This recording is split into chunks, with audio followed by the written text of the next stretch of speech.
dalam ruang rawat inap Rumah Sakit Dharma Wangsa, terdapat sebuah ruang yang dipenuhi dengan aura mencekam beruang 13.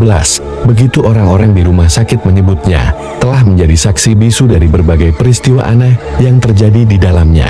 Di malam yang gelap dan hening, terbaringlah seorang pria bernama Dani dalam keadaan koma. Sebuah kecelakaan mengerikan telah membawanya ke tempat itu, meninggalkan tubuhnya tak berdaya di bawah sorotan redup lampu ruang perawatan. Dani merasakan kehadiran sesuatu di sekitarnya, sesuatu yang tidak terlihat oleh mata manusia biasa.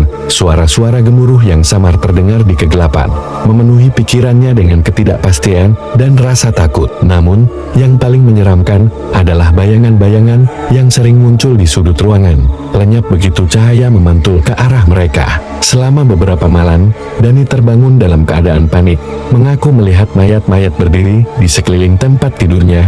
Dia mencoba menjelaskan kepada perawat dan dokter, tapi semua orang menganggapnya sebagai efek samping dari trauma kecelakaan yang dialaminya. Namun, Dani yakin bahwa ada sesuatu yang lebih dalam dan gelap yang bersembunyi di dalam ruang 13. Suatu malam, saat ruangan itu sunyi tanpa seorang pun di sekitarnya, Dani merasakan keberanian untuk menyelidiki kehadiran yang mengganggunya. Dengan hati-hati, dia merangkak keluar dari tempat tidur dan menyelinap ke koridor yang gelap. Setiap langkahnya diiringi oleh suara langkah halus di belakangnya, membuat bulu kuduknya merinding. Akhirnya, dia mencapai pintu yang terkunci dari ruang penyimpanan mayat. Dengan getir, dia menarik gagang pintu, membiarkan cahaya redup membanjiri ruangan yang dingin dan menakutkan. Di dalamnya, mayat-mayat terbaring di atas meja pendingin, matanya terpejam dalam tidur abadi. Namun, sesuatu terasa tidak beres. Dani merasakan ada kehadiran yang menatapnya dari balik bayangan-bayangan di pojok ruangan. Ketika dia berbalik, dia mendapati mayat yang dulu terbaring tak bernyawa kini berdiri di hadapannya. Mata kosong menatap dengan intensitas yang menggigilkan tulang. "Siapa kamu?" tanya Dani dengan suara gemetar. Mayat itu tidak menjawab, namun dengan gerakan lambat yang tak terhindarkan, mayat itu mendekat. Tangannya terulur ke arah Dani, mengisyaratkan sesuatu yang tak terucapkan. Mendadak, ruangan itu dipenuhi oleh suara-suara aneh yang mengerikan. Dani mencoba berteriak, tapi suaranya terdengar terkekang oleh keheningan mencekam.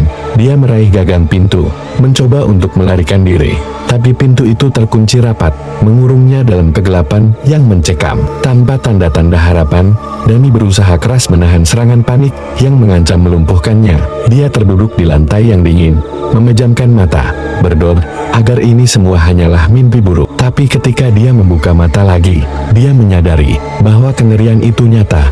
Mayat-mayat di sekelilingnya mulai bergerak, mengeluarkan suara seruan yang menyeramkan. Mereka mendekati Dani dengan langkah-langkah gemetar, siap untuk menjadikannya bagian dari kegelapan abadi.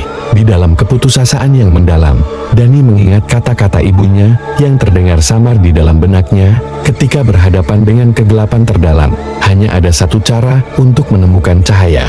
Pertahankan keberanianmu, anakku.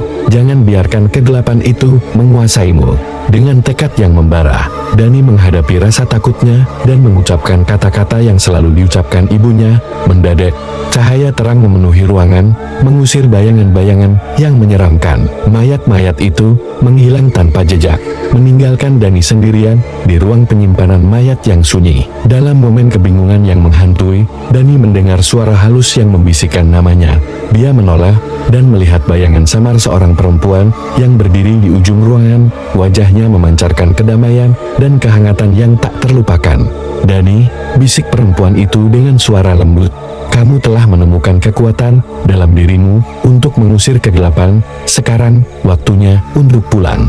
Dengan bantuan perempuan itu, Dani keluar dari ruang penyimpanan mayat, meninggalkan kejadian mengerikan di belakangnya.